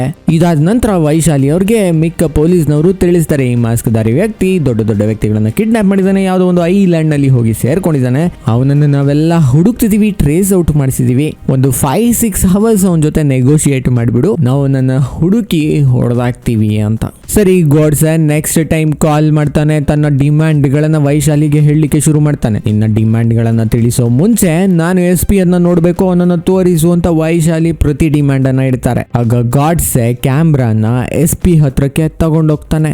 SP ಪ್ರಜ್ಞೆ ತಪ್ಪಿ ಬಿದ್ದ್ಬಿಟ್ಟಿದ್ದಾರೆ. ಸೊ SP ಅನ್ನ ಎಬ್ರಿಸೋಕೆ ಗಾಡ್ಸೆ ಕಪ್ ಆಳಿಕೆ ಹೊಡಿತಾ SP ಮುಖದಲ್ಲೆಲ್ಲ ರಕ್ತ ಬರ್ತಿದೆ. ಆಗ ವೈಶಾಲಿ ಹೇಳ್ತಾರೆ, ಹೊಡಿಯೋದ್ ನಿಲ್ಸು, ನೀನು ಡಿಮ್ಯಾಂಡ್ ಗಳನ್ನ ನನ್ನ ಮೂಲಕನೇ ಮಾಡ್ಬೇಕು, ನೀನ್ ಹಿಂಗೆಲ್ಲ ತರ್ಲೆ ಮಾಡಿದ್ರೆ ನಾನು ಎದ್ದೋಗ್ಬಿಡ್ತೀನಿ ಅಂತ. ಸರಿ, ಈಗ ಗಾಡ್ಸೆಯ ಮೊದಲನೇ ಡಿಮ್ಯಾಂಡ್ ಏನು ಅಂದ್ರೆ ಇಂಡಸ್ಟ್ರಿಯಲ್ ಮಿನಿಸ್ಟರ್ ಫಣಿ ಕುಮಾರ್ ಅನ್ನೋರನ್ನ 1 ಗಂಟೆಯಲ್ಲಿ ಇಲ್ಲಿ ಕರೆಸಿ ನನ್ನ ಜೊತೆ ಮಾತಾಡಿಸ್ಬೇಕು ಅಂತ. ಸರಿ ಅಂತ ಹೇಳಿ ಇಂಡಸ್ಟ್ರಿ ಮಿನಿಸ್ಟರ್ ಅನ್ನ ಕರೆಸ್ತಾರೆ ಇವರೆಲ್ಲ ಸೇರ್ಕೊಂಡು. ಗಾಡ್ಸೆ ಕೇಳ್ತಾರೆ, ಇಂಡಸ್ಟ್ರಿ ಮಿನಿಸ್ಟರ್ ಏನಪ್ಪಾ ನಿನ್ ಕೆಲಸ ಅಂತ. ನನ್ ಕೆಲಸ ಏನಪ್ಪಾ ಅಂದ್ರೆ ಇಂಡಸ್ಟ್ರಿಗಳನ್ನ ಡೆವಲಪ್ ಮಾಡೋದು, ಯುವಕರಿಗೆ ಉದ್ಯೋಗ ಕೊಡೋದು ಅಂತ ಹೇಳ್ತಾರೆ ಮಿನಿಸ್ಟ್ರು. ಆಗ ಗಾಡ್ಸೆ ತಾನು ಕಿಡ್ನಾಪ್ ಮಾಡಿ ಕರೆತಂದಿರುವ ಕೇಶವರಾವ್ ಅನ್ನುವ ವ್ಯಕ್ತಿಯನ್ನ ಕ್ಯಾಮ್ರಾ ಮುಂದೆ ತಂದು ನಿಲ್ಲಿಸ್ತಾರೆ. ಮಿನಿಸ್ಟರ್ ಹೇಳ್ತಾರೆ, ಇವ್ರ ಹೆಸರು ಕೇಶವರಾವ್ ಅಂತ, ದೊಡ್ಡ ಇಂಡಸ್ಟ್ರಿಯಲಿಸ್ಟ್, ನನಗೆ ಗೊತ್ತು, ಇವ್ರ ಹತ್ರ ಸಾವಿರಾರು ಕೋಟಿಯ ವ್ಯವಹಾರ ಇದೆ, 100 ಕಂಪ್ನಿಗಳಿದಾವೆ ಅಂತ. ಆಗ ಗಾಡ್ಸೆ ಆವಾಜ್ ಹಾಕ್ತಾರೆ ಇಂಡಸ್ಟ್ರಿಯಲ್ ಮಿನಿಸ್ಟರ್ಗೆ, ಏನ್ ಆಟಗಳಾಡ್ತಿದ್ಯಾ? ಹಿಂಗೆ ಆಟಗಳಾಡಿದ್ರೆ ನಿನ್ ಹೆಂಡತಿ, ನೀನು ಮಕ್ಕಳು ಎಲ್ಲೆಲ್ಲಿದ್ದಾರೆ ಎಲ್ಲ ವಿಷಯ ನನಗೆ ಗೊತ್ತು, ಒಬ್ಬೊಬ್ರು ಹುಟ್ಲಿಲ್ಲ ನಂಗೆ ಮಾಡ್ಬಿಡ್ತೀನಿ ಅಂತ. ಅದ್ರ ಜೊತೆಗೆ ಈ ಕೇಶವರಾವ್ ತಲೆಗೆ ಗನ್ನನ್ನ ಹಿಡಿದು ಸಾಯಿಸ್ಬಿಡ್ತೀನಿ ಈಗ ನಿಜ ಹೇಳಲಿಲ್ಲ ಅಂದ್ರೆ ಅಂತಲೂ ಹೆದರ್ಸ್ತಾರೆ. ಆಗ ಮಿನಿಸ್ಟ್ರು ನಿಜವನ್ನ ಹೇಳಲಿಕ್ಕೆ ಶುರು ಮಾಡ್ತಾರೆ. ಇವನ ಹೆಸರಲ್ಲಿ ಸಾವಿರಾರು ಕೋಟಿ ಟರ್ನ್ ಓವರ್ ಆಗಿರೋದು ನಿಜ, ಅಷ್ಟೊಂದು ಕಂಪನಿಗಳಿರೋದು ಸಹ ನಿಜ, ಆದ್ರೆ ಅವೆಲ್ಲ ಬೋಗಸ್ ಕಂಪನಿಗಳು, ಬೇನಾಮಿ ಕಂಪನಿಗಳು ಅಂತ. ಅದರ ಅರ್ಥ ಏನು ಅಂದ್ರೆ, ಈ ಕೇಶವರಾವ್ ಟ್ರ್ಯಾಕ್ಟರ್ ಓಡಿಸುವ ಒಬ್ಬ ಸಾಮಾನ್ಯ ವ್ಯಕ್ತಿ. ಇವರನ್ನ ಕರೆತಂದು ಇಂಡಸ್ಟ್ರಿಯಲ್ ಮಿನಿಸ್ಟರ್ ಬೇನಾಮಿ ಆಸ್ತಿಯನ್ನ ಮಾಡ್ಲಿಕ್ಕೆ ಉಪಯೋಗಿಸ್ಕೊಂಡಿದ್ದಾರೆ. ಸೊ ಈ ವಿಚಾರವನ್ನ ಗಾಡ್ಸೆ ಎಲ್ಲರ ಮುಂದೆ ಬಾಯ್ ಬಿಡಿಸಿದ್ರು. ಈಗ ಈ ಇಂಡಸ್ಟ್ರಿ ಮಿನಿಸ್ಟರ್ ದೊಡ್ಡ ಕಳ್ಳ ಅಂತ ಪ್ರಪಂಚಕ್ಕೆಲ್ಲ ಗೊತ್ತಾಯ್ತು. ಅದ್ರ ಜೊತೆಗೆ ಗಾಡ್ಸೆ ಇಂಥವ್ರಿಂದಾನೇ ಪ್ರಪಂಚ ಹಾಳಾಗ್ತಿರೋದು ಅಂತ ಎಲ್ರಿಗೂ ಹೇಳ್ತಾವ್ರೆ. ಇದನ್ನ ಕೇಳಿಸ್ಕೊಂಡ ಸೀನಿಯರ್ ಪೊಲೀಸ್ ಆಫೀಸರ್ ಒಬ್ರು, ಆಯ್ತು ನೀನ್ ಜಾಸ್ತಿ ಮಾತಾಡ್ಬೇಡ, ಕತೆ ಹೇಳಿ ಸಾಕು, ಸಿಚುವೇಶನ್ ಅಡ್ವಾಂಟೇಜ್ ತಗೊಂಬೇಡ, ನಿನ್ ಕೈನಲ್ಲಿರೋ ಗನ್ನ ಸೈಡ್ ಗಿಡು, ಇವನ್ನೆಲ್ಲ ಅರೆಸ್ಟ್ ಮಾಡ್ತೀವಿ, ನೀನ್ ತಲೆ ಕೆಡಿಸ್ಕೊಳ್ಬೇಡ, ಹಂಗೆ ಹಿಂಗೆ ಅಂತ ಹೇಳ್ತಾರೆ. ಗಾಡ್ಸ್ಗೆ ಕೋಪ ಬರುತ್ತೆ. ನಾನು ವೈಶಾಲಿ ಜೊತೆ ಮಾತ್ರ ಮಾತಾಡೋದು, ನೀನ್ ನನ್ನ ಜೊತೆ ಮಾತಾಡ್ಬೇಡ ಅಂತ ಹೇಳ್ತಾರೆ. ಹಂಗೂ ಪೊಲೀಸ್ ಆಫೀಸರ್ ಮಾತಾಡೋದನ್ನ ನಿಲ್ಸೋದಿಲ್ಲ. ಆ ವಯ್ಯನ ಮೇಲೆ ಕೋಪಕ್ಕೆ ಗಾಡ್ಸೆ ಏನ್ ಮಾಡ್ತಾರೆ, SP ನ ಕಿಡ್ನಾಪ್ ಮಾಡ್ಕೊಂಡು ಬಂದಿದ್ರಲ್ಲ ಅವರಿಗೆ ಗುಂಡು ಹಾರಿಸಿ ಸಾಯಿಸ್ಬಿಡ್ತಾರೆ. ಇದನ್ನ ನೋಡಿ ವೈಶಾಲಿ ಸಿಕ್ಕಾಪಟ್ಟೆ ಅಪ್ಸೆಟ್ ಆಗ್ತಾರೆ. ನನಗೆ ಕಂಟ್ರೋಲ್ ಕೊಟ್ಬಿಟ್ಟು ನೀವ್ಯಾಕೆ ಮಧ್ಯ ಮಾತಾಡಿದ್ರಿ, ಹಂಗೆ ಹಿಂಗೆ ಅಂತ ಜಗಳ ತೆಗಿತಾರೆ. ಅಸಲು ಇನ್ನೊಬ್ಬ ತರ್ಲೆ ಪೊಲೀಸ್ ಆಫೀಸರ್ ಅಲ್ಲಿಗೆ ಬಂದು, ಇನ್ಮೇಲೆ ನೆಗೋಸಿಯೇಷನ್ ನಾನು ಹ್ಯಾಂಡಲ್ ಮಾಡ್ತೀನಿ, ನೀನು ಹೋಗು ಮನೆಗೆ ಅಂತ ವೈಶಾಲಿನ ಕಳಿಸ್ಬಿಡ್ತಾನೆ. ಈ ತರ್ಲೆ ಪೊಲೀಸ್ ಆಫೀಸರ್ಗೆ ಮೂಗು ತುದಿಯಲ್ಲೇ ಕೋಪ, ಎಲ್ಲರ ಮೇಲೆ ಎಗರಾಡ್ತಿರೋದು ಇವಯ್ಯ. ಹೋಗಿ ಗೋಡ್ಸೆ ಜೊತೆ ಮಾತಾಡ್ಲಿಕ್ಕೆ ಶುರು ಮಾಡ್ತಾನೆ ಈ ತರ್ಲೆ ಪೊಲೀಸ್ ಆಫೀಸರು. ಹೋಗ್ಬಿಟ್ಟು ಗೋಡ್ಸೆಗೆ ಆವಾಜ್ ಹಾಕ್ತಾರೆ, ನೀನ್ ಎಲ್ಲಿದ್ಯಾ ಅಂತ ನನಗೆ ಗೊತ್ತಾಗತ್ತೆ, ಇನ್ನೇನು ನೀನ್ ಸ್ವಲ್ಪ ಎಡ್ವರ್ಟ್ ಮಾಡಿದ್ರು ನಿನ್ ಕತೆ ಅಷ್ಟೇ, ಮುಗಿಸ್ಬಿಡ್ತೀನಿ ನಿನ್ನ ಅಂತ. ಬಟ್ ಗಾಡ್ಸೆ ಈ ಉರುಕ್ಮುತಿ ಪೊಲೀಸ್ ಆಫೀಸರ್ ಮೇಲೂ ಚೆನ್ನಾಗಿ ರಿಸರ್ಚ್ ಮಾಡೋರೆ. ನನಗೆ ಆವಾಜ್ ಆಗ್ತೀಯಾ, ಮಾಡ್ತೀನಿ ಇರು ಅಂತ ಹೇಳಿ ತಾನು ಕಿಡ್ನಾಪ್ ಮಾಡ್ಕೊಂಡು ಬಂದಿರುವ ಮತ್ತೊಬ್ಬ ವ್ಯಕ್ತಿಯನ್ನ ಕ್ಯಾಮ್ರಾ ಮುಂದೆ ಕರೆದಿರ್ತಾರೆ. ಯಾರದು ವ್ಯಕ್ತಿ ಅಂದ್ರೆ ಸ್ಟೇಟ್ ಫೈನಾನ್ಸ್ ಮಿನಿಸ್ಟರ್. ಇವಯ್ಯ ಉರುಕ್ಮುತಿ ಆಫೀಸರ್ ನ ಮಾವ. ಈ ಉರುಕ್ಮುತಿ ಆಫೀಸರ್ ನ ಪೊಲೀಸ್ ಮಾಡಿದ್ದೆ ಈ ಮಾವ. ಸೊ ಮಾವನ್ನ ಕಿಡ್ನಾಪ್ ಮಾಡ್ಕೊಂಡ್ ಬಂದ್ಬಿಟ್ಟವ್ರೆ ಗಾಡ್ಸೆ. ಸರಿನಪ್ಪ ನೀನ್ ಹೇಳ್ದಂಗೆ ಕೇಳ್ತೀನಿ ಅಂತ ಅವಾಗ ಉರುಕ್ಮುತಿ ಪೊಲೀಸ್ ಆಫೀಸರ್ ದಾರಿಗೆ ಬಂದು ಗಾಡ್ಸೆ ಹೇಳಿದ ರೀತಿ ನಡ್ಕೊಳ್ಳಕ್ಕೆ ಶುರು ಮಾಡ್ತಾರೆ. ಗಾಡ್ಸೆ ಹೇಳ್ತಾರೆ, ಹೊರಡು ನೀನ್ ಇಲ್ಲಿಂದ, ವೈಶಾಲಿನ ಕಳಿಸು ಇಲ್ಲಿಗೆ ಅಂತ. ಸರಿ ಅಂತ ಹೇಳಿ ಉರುಕ್ಮುತಿ ಆಫೀಸರ್ ವೈಶಾಲಿ ಅವರನ್ನೇ ಇಲ್ಲಿಗೆ ಕಳಿಸೋಕೆ ಒಪ್ಕೊಳ್ತಾರೆ. ಆ ಕಡೆ ವೈಶಾಲಿ ಯಾರಿದು ಗೋಡ್ಸೆ ಅನ್ನೋದ್ರ ಬಗ್ಗೆ ರಿಸರ್ಚ್ ಮಾಡ್ಲಿಕ್ಕೆ ಶುರು ಮಾಡಿರ್ತಾರೆ. ನಂತರ ಗೊತ್ತಾಗುತ್ತೆ ಗೋಡ್ಸೆಯ ನಿಜವಾದ ಹೆಸರು ವಿಶ್ವನಾಥ್ ರಾಮಚಂದ್ರ ಅಂತ. ಮಧ್ಯ ಇದೆಯಲ್ಲ ನಾಥ್ ಅಂಡ್ ರಾಮ್ ಎರಡನ್ನ ಸೇರಿಸಿ ನಾಥುರಾಮ್ ಆಯ್ತು, ನಾಥುರಾಮ್ ಗೋಡ್ಸೆ ಅಂತ ಹೆಸರು ಇಟ್ಕೊಂಡಿದ್ದಾರೆ ಇವರು. ಅದಲ್ಲದೆ ಈ ಗಾಡ್ಸೆ ಮೊದಲು ದೊಡ್ಡ ಇಂಡಸ್ಟ್ರಿಯಲಿಸ್ಟ್ ಆಗಿದ್ರು ಅನ್ನೋ ವಿಚಾರನೂ ನಮ್ಮ ವೈಶಾಲಿಗೆ ಗೊತ್ತಾಗತ್ತೆ. ಸರಿ, ಈಗ ಉರುಕ್ಮುತಿ ಆಫೀಸರ್ ಮತ್ತೆ ವೈಶಾಲಿ ಅವರನ್ನ ನೆಗೋಷಿಯೇಟ್ ಮಾಡ್ಲಿಕ್ಕೆ ಕಳಿಸಿದ್ದಾರೆ. ಈಗ ವೈಶಾಲಿ ಅವರು ವಾಪಸ್ ಬಂದಿದ್ದಾರೆ. ಗೋಡ್ಸೆನ ಕೇಳ್ತಾರೆ, ಯಾಕಪ್ಪ ನೀನು ಪದೇ ಪದೇ ವೈಶಾಲಿನೇ ಬೇಕು, ಅವಳ ಜೊತೆ ನಾನು ಮಾತಾಡ್ಬೇಕು ಅಂತಿದ್ಯಾ ಅಂತ. ಆಗ ಗಾಡ್ಸೆ ಹೇಳ್ತಾರೆ, ನಿನಗೆ ಇದಕ್ಕೆ ಉತ್ತರ ಬೇಕು ಅಂದ್ರೆ CM ನ ರೈಟ್ ಹ್ಯಾಂಡ್ MP ಇದಾರಲ್ಲ ಅವರನ್ನ 1 hour ಒಳಗಡೆ ಇಲ್ಲಿಗೆ ಕರೆಸು ಅಂತ ಹೇಳಿ ಕಾಲ್ ಕಟ್ ಮಾಡ್ಬಿಡ್ತಾರೆ. ಈ CM ದು ರೈಟ್ ಹ್ಯಾಂಡ್ MP ಸಿಕ್ಕಾಪಟ್ಟೆ ಪವರ್ಫುಲ್. ಗಾಡ್ಸೆ ಅವರನ್ನ ಕರೀತಾ ಇದ್ದಾನೆ ಅನ್ನೋ ವಿಷಯ MP ಗೆ ಗೊತ್ತಾಗತ್ತೆ. CM ಸಹಿತ CM ನ ಆಪ್ತ ಬಳಗ ಎಲ್ಲರೂ ಕೂತ್ಕೊಂಡು ಮೀಟಿಂಗ್ ಮಾಡಿ MP ನ ಗಾಡ್ಸೆ ಹತ್ರ ವಿಡಿಯೋ ಕಾಲ್ ಮಾಡ್ಲಿಕ್ಕೆ ಕಳಿಸೋದು ಅಂತ ನಿರ್ಧಾರ ಮಾಡ್ತಾರೆ. MP ಅಲ್ಲಿಗೆ ಬರ್ತಾರೆ. ಅವರ ಪಕ್ಕ ವೈಶಾಲಿ ಕೂತಿದ್ದಾರೆ. ಗಾಡ್ಸೆ ಕಾಲ್ ಮಾಡೋಕ್ ಮುಂಚೆ ವೈಶಾಲಿ ಅವರು ಕೇಳ್ತಾರೆ MP ನ, ನಿಮ್ಗೆ ಗೋಡ್ಸೆ ಬಗ್ಗೆ ಏನ್ ಗೊತ್ತು ಅಂತ. ಅವನ ಬಗ್ಗೆ ನನ್ಗೇನು ಗೊತ್ತಿಲ್ಲ, ಅವ ಒಳ್ಳೆ ಬಿಸ್ನೆಸ್ ಮನ್ ಅಂತ ಗೊತ್ತು, ಅಷ್ಟೇ ನಂಗೆ ಗೊತ್ತಿರೋದು ಅಂತ. ನಂತರ ಗಾಡ್ಸೆ ಕಾಲ್ ಮಾಡ್ತಾರೆ ಫೇಸ್ ಟು ಫೇಸ್ ಮಾತಾಡ್ಲಿಕ್ಕೆ ಅಂತ. ಅವಾಗ ಕಾಲ್ ಮಾಡಿದ ತಕ್ಷಣ MP ತನ್ನ ವರಸೆಯನ್ನೇ ಬದಲಾಯಿಸ್ಬಿಡ್ತಾರೆ. ನೋಡಪ್ಪ ಗಾಡ್ಸೆ, ನೀನ್ ಇಂಡಸ್ಟ್ರಿ ಬಗ್ಗೆ ಏನೇನ್ ಪ್ರಾಬ್ಲಮ್ ಇದೆಯೋ ಅದನ್ನೆಲ್ಲ ಸಾಲ್ವ್ ಮಾಡ್ತೀನಿ, ಈ ಹುಚ್ಚಾಟಗಳನ್ನೆಲ್ಲ ಬಿಟ್ಬಿಡು ಅಂತಾರೆ. ವೈಶಾಲಿಗೆ ಆಶ್ಚರ್ಯ, ಏನು ಗೊತ್ತೇ ಇಲ್ಲ ಅಂತ ನಾಟಕ ಆಡ್ಬಿಟ್ಟ ಈ MP, ಈಗ ಇಂಡಸ್ಟ್ರಿ ಬಗ್ಗೆ ಸಾಲ್ವ್ ಮಾಡ್ಕೊಡ್ತೀನಿ ಅಂತ ಹೇಳ್ತಾವನಲ್ಲ ಅಂತ. ಆಗ ಗಾಡ್ಸೆ ಹೇಳ್ತಾರೆ, ನನ್ಗೆ ಯಾವ ಇಂಡಸ್ಟ್ರಿನೂ ಬೇಡ, ನೀನು ಶಾಲಿನಿನ ಸಾಯಿಸ್ದೆ ಅಲ್ವಾ, ಅದನ್ನ ಒಪ್ಕೋ ಅಂತ. ಶಾಲಿನಿ ಯಾರು ನಂಗೆ ಗೊತ್ತೇ ಇಲ್ಲ ಅಂತ MP ನಾಟಕ. ಆಗ ಗಾಡ್ಸೆ ಹೇಳಲಿಕ್ಕೆ ಶುರು ಮಾಡ್ತಾರೆ, ಶಾಲಿನಿ 9 ತಿಂಗಳ ಗರ್ಭಿಣಿ, ನನ್ನ ಹೆಂಡತಿ ಅವಳು. ನನ್ನ ಬಿಸ್ನೆಸ್ ಅನ್ನ, ನನ್ನ ಇಂಡಸ್ಟ್ರಿಯನ್ನ ಹಾಳು ಮಾಡ್ಬೇಕು ಅಂತ ನೀವು ನನ್ನ ಹೆಂಡತಿಯನ್ನ ಸಾಯಿಸಿದ್ರಿ, ನನ್ನ ಹುಟ್ಟಬೇಕಾದ ಮಗುವನ್ನ ಸಾಯಿಸಿದ್ರಿ. ಇಂಥ ಕಚಡಗಳು ನೀವು ಈಗ ಇಂಡಸ್ಟ್ರಿಯನ್ನ ರಿಪೇರಿ ಮಾಡ್ಲಿಕ್ಕೆ ಬರ್ತೀರಾ ಅಂತ. ಮೂವಿಯ ಸ್ಟಾರ್ಟಿಂಗ್ ನಲ್ಲಿ ಒಂದು ಲೇಡಿದು ಕತ್ಕು ಇದು ಸಾಯಿಸ್ತಾರಲ್ಲ, ಅದು ಬೇರೆ ಯಾರು ಅಲ್ಲ, ನಮ್ಮ ಗಾಡ್ಸೆಯ ಹೆಂಡತಿ. ಇದಕ್ಕೆ ಸಾಕ್ಷಿಯಾಗಿ ಗಾಡ್ಸೆಯ ಹೆಂಡತಿಯ ಕತ್ತನ್ನು ಕುಯ್ದ ವ್ಯಕ್ತಿಯನ್ನ ಹಿಡ್ಕೊಂಡು ಬಂದ್ಬಿಟ್ಟವ್ರು ಗಾಡ್ಸೆ. ಇದನ್ನು ನೋಡಿ MP ಸಿಎಂ ಎಲ್ಲ ಹೋಗ್ಬಿಡ್ತಾರೆ. ಆಗ ಸ್ಟೇಟ್ ಡಿಜಿಪಿ MP ಅನ್ನ ನಾನು ಅರೆಸ್ಟ್ ಮಾಡ್ತೀನಿ, ನೋ ಬಡಿ ಇಸ್ ಎಬೋ ಲಾ ಅಂತ ಹೇಳಿ MP ಅನ್ನ ಅರೆಸ್ಟ್ ಮಾಡೋಕೆ ರೆಡಿ ಆಗ್ತಾರೆ. ನಂತರ ವೈಶಾಲಿ ಅವರು ಕೇಳ್ತಾರೆ ಗಾಡ್ಸೆನ, ನಿಜವಾಗ್ಲೂ ಏನ್ ನಡೀತು, ನೀನ್ ಯಾಕೆ ಹಿಂಗಾಡ್ತಿದ್ಯಾ, ಡೀಟೇಲ್ಸ್ ನಾದ್ರೂ ಹೇಳು ನನಗೆ ಅಂತ. ಆಗ ಗಾಡ್ಸೆ ಹೇಳ್ತಾರೆ, ಇನ್ 1 hour ಅಲ್ಲಿ ರಿಟೈರ್ಡ್ ಚೀಫ್ ಜಸ್ಟಿಸ್, ಅದರ ಜೊತೆಗೆ ಲಾಸ್ಟ್ ಎಲೆಕ್ಷನ್ ನಲ್ಲಿ ನಾಮಿನೇಷನ್ ಫೈಲ್ ಮಾಡಿದ್ರಲ್ಲ ಕ್ಯಾಂಡಿಡೇಟ್ಸ್, ಅವರೆಲ್ಲ ನಾಮಿನೇಷನ್ ಗಳನ್ನ ತಗೊಂಡು ಚೀಫ್ ಎಲೆಕ್ಷನ್ ಆಫೀಸರ್ ಇಲ್ಲಿಗೆ ಬರಬೇಕು, ಅವರ ಜೊತೆ ಅದ್ಯಾವುದೋ ಒಂದು ಮೀಡಿಯಾ ಹೆಡ್ ಸಹ ಇಲ್ಲಿಗೆ ಬರಬೇಕು. ಆ ನಂತರ ನಿಮಗೆ ಬರೋ ಸ್ಟೋರಿನೆಲ್ಲ ಹೇಳ್ತೀನಿ ಅಂತ ಡಿಮ್ಯಾಂಡ್ ಮಾಡ್ತಾರೆ. ಈ ಕಡೆ ಗಾಡ್ಸೆ ಇರುವ ಜಾಗವನ್ನ ಪೊಲೀಸ್ನವರು ಈಗಲೂ ಟ್ರ್ಯಾಕ್ ಮಾಡ್ತಾನೆ ಇದ್ದಾರೆ. ನೆಕ್ಸ್ಟ್ ಸೀನ್ ನಲ್ಲಿ ಗಾಡ್ಸೆ ಡಿಮ್ಯಾಂಡ್ ಮಾಡಿದ retired chief justice, election commissioner ಮತ್ತೆ ಮೀಡಿಯಾ ಹೆಡ್ ಎಲ್ಲರೂ ಬರ್ತಾರೆ. ಅವರಿಗೆ ಸ್ಟೇಟ್ ಹೋಮ್ ಸೆಕ್ರೆಟರಿ ಮತ್ತೆ ಪೊಲೀಸ್ ಸೇರ್ಕೊಂಡು ಗಾಡ್ಸೆ ಬಗ್ಗೆ ಒಂದು ಬ್ರೀಫ್ ಕೊಡ್ತಾರೆ. ಈ ಗಾಡ್ಸೆ ಇಂಗ್ಲೆಂಡ್ ನಲ್ಲಿ ದೊಡ್ಡ ಬಿಸ್ನೆಸ್ ಮನ್ ಆಗಿದ್ರು. ಒಂದ್ಸಲ ಡೇವೋಸ್ ನಲ್ಲಿ ಇಂಡಸ್ಟ್ರಿಯಲಿಸ್ಟ್ ಗಳ ಮೀಟಿಂಗ್ ನಡೀತು. ಅಲ್ಲಿಗೆ ನಮ್ಮ CM ಮತ್ತೆ CM ರೈಟ್ ಹ್ಯಾಂಡ್ ಇವರೆಲ್ಲ ಹೋಗಿದ್ರು. ಒಂದಷ್ಟು ಮಿನಿಸ್ಟರ್ ಗಳ ಗುಂಪು ಸಹ ಅವ್ರ ಜೊತೆ ಹೋಗಿತ್ತು. ಅಲ್ಲಿ ಹೋಗಿ ಈ ಗಾಡ್ಸೆಯನ್ನ ಇಂಡಿಯಾಗೆ ಬಂದು ನಮ್ಮಲ್ಲಿ ಇನ್ವೆಸ್ಟ್ ಮಾಡಿ ಇಲ್ಲಿರುವ ನಿರುದ್ಯೋಗಿಗಳಿಗೆ ಉದ್ಯೋಗ ಕೊಡಿ ಅಂತ ಇನ್ವಿಟೇಷನ್ ಕೊಟ್ರು. ಸರಿ ಅಂತ ಹೇಳಿ ಈ ಪ್ರಪೋಸಲ್ ನ ಒಪ್ಕೊಂಡು ಗಾಡ್ಸೆ ಇಂಡಿಯಾಗೆ ಬಂದು ವರ್ಲ್ಡ್ ಬ್ಯಾಂಕ್ ಗಳಿಂದ 1600 ಕೋಟಿ ಸಾಲ ತಗೊಂಡು ಪ್ರಾಜೆಕ್ಟ್ ಗಳನ್ನ ಶುರು ಮಾಡಿದ್ರು. ಈ ಪ್ರಾಜೆಕ್ಟ್ ಗಳನ್ನ ಅರ್ಧಂಬರ್ಧಕ್ಕೆ ನಿಲ್ಲಿಸ್ಬಿಟ್ಟು ದುಡ್ಡು ತಗೊಂಡು ಓಡೋದ್ರು. ಈಗ ಒಂದಷ್ಟು VIP ಗಳನ್ನ ಕಿಡ್ನಾಪ್ ಮಾಡಿಬಿಟ್ಟು ಈ ಆಟಗಳನ್ನ ಆಡಿಸಿದ್ದಾರೆ ಅಂತ ಬ್ರೀಫ್ ಮಾಡ್ತಾರೆ ರಿಟೈರ್ಡ್ ಚೀಫ್ ಜಸ್ಟಿಸ್ ಮತ್ತೆ ಎಲೆಕ್ಷನ್ ಕಮಿಷನರ್ಗೆ. ಸರಿ ಅಂತ ಹೇಳಿ ಇವರಿಬ್ರು ಗಾಡ್ಸೆ ಜೊತೆ ಮಾತಾಡೋಕೆ ಹೋಗ್ತಾರೆ ವಿಡಿಯೋ ಕಾಲ್ ನಲ್ಲಿ. ಆಗ ಗಾಡ್ಸೆ ಏನಾಯ್ತು ಅನ್ನುವ ನಿಜವಾದ ಸ್ಟೋರಿಯನ್ನ ಹೇಳಲಿಕ್ಕೆ ಶುರು ಮಾಡ್ತಾರೆ. ಇಂಡಿಯಾಗೆ ಬಂದು ಈ ಇಂಡಸ್ಟ್ರಿಯನ್ನ ಓಪನ್ ಮಾಡಿ ಅಂತ ಇನ್ವಿಟೇಷನ್ ಕೊಟ್ಟಿದ ನಂತರ ಗಾಡ್ಸೆ ನಾನು ಥಿಂಕ್ ಮಾಡ್ತೀನಿ ಅಂತ ಅಷ್ಟೇ ಹೇಳಿದ್ರು ಗವರ್ಮೆಂಟ್ ಅಫಿಷಿಯಲ್ಸ್ ಗಳಿಗೆ. ಒಂದ್ಸಲ ಗಾಡ್ಸೆ ಮತ್ತೆ ಅವರ ಫ್ರೆಂಡ್ ಗಳ ರಿಯೂನಿಯನ್ ಪ್ರೋಗ್ರಾಮ್ ಇತ್ತು ಇಂಡಿಯಾದಲ್ಲಿ. ಸೊ ಗಾಡ್ಸೆ ಇಂಗ್ಲೆಂಡ್ ನಿಂದ ಭಾರತಕ್ಕೆ ಬಂದ್ರು ರಿಯೂನಿಯನ್ಗೋಸ್ಕರ. ಬಟ್ ಆ ರಿಯೂನಿಯನ್ ಆಗಬೇಕಾದ್ರೆ ಇವರ ಕ್ಲೋಸ್ ಫ್ರೆಂಡ್, ಒಬ್ಬ ಬ್ರಿಲಿಯಂಟ್ ಫ್ರೆಂಡ್ ಆತ್ಮಹತ್ಯೆ ಮಾಡ್ಕೊಂಡಿರೋ ವಿಚಾರ ಗಾಡ್ಸೆಗೆ ತಿಳಿಯುತ್ತೆ. ಈ ಆತ್ಮಹತ್ಯೆ ಮಾಡ್ಕೊಂಡ ವ್ಯಕ್ತಿ ಸಿಕ್ಕಾಪಟ್ಟೆ ಬ್ರಿಲಿಯಂಟ್. ಸ್ಕೂಲ್ ನಲ್ಲಿ ಇವರನ್ನ ಎಲ್ಲರೂ ಸೈಂಟಿಸ್ಟು ಅಂತ ಕರೀತಿದ್ರು. ಸ್ಕೂಲ್ಗೆ ಹೋದ್ರು, ಕಾಲೇಜ್ಗೆ ಹೋದ್ರು, ಸಿಕ್ಕಾಪಟ್ಟೆ ಚೆನ್ನಾಗಿ ಓದಿದ್ರು, ರ್ಯಾಂಕ್ ಗಳನ್ನ ತಗೊಂಡ್ರು. ಕೆಲಸ ಸಿಗದೆ ಪೇಂಟರ್ ಜಾಬ್ಗೆ ಸೇರ್ಕೊಂಡಿದ್ರು. ಅಲ್ಲೂ ಸಹ ಇವರಿಗೆ ಡಿಪ್ರೆಷನ್ ಆಗಿ ಆತ್ಮಹತ್ಯೆ ಮಾಡ್ಕೊಂಡ್ಬಿಟ್ರು. ಇವರೊಬ್ಬರೇ ಅಲ್ಲ, ಇವರ ಬ್ಯಾಚಿನಲ್ಲಿ ಇನ್ನೂ ಚೆನ್ನಾಗಿ ಓದ್ತಿದ್ದ ಹಲವಾರು ಸ್ನೇಹಿತರಿಗೆ ಸಹ ಕೆಲಸ ಸಿಕ್ಕಿಲ್ಲ. ಇದನ್ನೆಲ್ಲ ನೋಡಿ ಗಾಡ್ಸೆಗೆ ಬೇಜಾರಾಯ್ತು. ನಮ್ಮ ದೇಶದಲ್ಲೇ ಒಂದು ಇಂಡಸ್ಟ್ರಿಯನ್ನ ಓಪನ್ ಮಾಡಿ ನಿರುದ್ಯೋಗಿಗಳಿಗೆ ಉದ್ಯೋಗ ಕೊಡೋಣ ಅಂತ ಹೇಳಿ ಇಂಗ್ಲೆಂಡ್ ನಲ್ಲಿರುವ ತಮ್ಮ ಬಿಸ್ನೆಸ್ ನೆಲ್ಲ ಮುಚ್ಚಿಬಿಟ್ಟು ವರ್ಲ್ಡ್ ಬ್ಯಾಂಕ್ ಗಳಿಂದ ಸಾಲ ತಗೊಂಡು 1600 ಕೋಟಿ ರೂಪಾಯಿಗಳನ್ನ ಇಂಡಿಯಾದಲ್ಲಿ ಇನ್ವೆಸ್ಟ್ ಮಾಡ್ಲಿಕ್ಕೆ ರೆಡಿ ಆದ್ರು. ತನ್ನ ಗರ್ಭಿಣಿ ಹೆಂಡತಿಯನ್ನ ಸಹ ಕರ್ಕೊಂಡು ಇಂಡಿಯಾಗೆ ಬಂದ್ರು. ಇವರಿಬ್ಬರ ಮಗು ಇಂಡಿಯನ್ ಸಿಟಿಸನ್ ಆಗಿ ಹುಟ್ಲಿ ಅಂತ ಇವರಿಬ್ರು ಡಿಸೈಡ್ ಮಾಡ್ಕೊಂಡ್ರು. ಸರಿ, ಈಗ ಇವರು ಬಿಸ್ನೆಸ್ ಓಪನ್ ಮಾಡಕ್ಕೆ ಹಲವಾರು ಪರ್ಮಿಷನ್ ಗಳು ಬೇಕು. ಸ್ಟಾರ್ಟಿಂಗ್ ನಲ್ಲಿ CM right hand, industry minister ಎಲ್ಲರೂ ಸೇರ್ಕೊಂಡು ಒಳ್ಳೆ ಸಹಕಾರ ಕೊಟ್ರು. ಗಾಡ್ಸೆ ನೀನ್ ಯಾವ ಇಂಡಸ್ಟ್ರಿ ಬೇಕಾದ್ರೂ ಓಪನ್ ಮಾಡಪ್ಪ, ನಾವು ನಿನ್ ಸಪೋರ್ಟ್ ಇರ್ತೀವಿ ಅಂತ. ಈ ಇಂಡಸ್ಟ್ರಿ ಕೆಲಸವನ್ನ ತನ್ನ ಫ್ರೆಂಡ್ ಗಳ ಜೊತೆಗೆ ಸೇರಿ ಶುರು ಮಾಡಿದ್ರು ಗಾಡ್ಸೆ ಅವರು. ಎಲ್ಲಾ ಕೆಲಸಗಳು ಬಹಳ ಫಾಸ್ಟ್ ಆಗಿ ನಡೀತಿವೆ. ಒಂದು 500 ಕೋಟಿ ಇನ್ವೆಸ್ಟ್ಮೆಂಟ್ ಸಹ ಆಗಿದೆ. ಅರ್ಧ ಕೆಲಸಗಳು ನಡೆದ ನಂತರ ಈ CM ನ ರೈಟ್ ಹ್ಯಾಂಡ್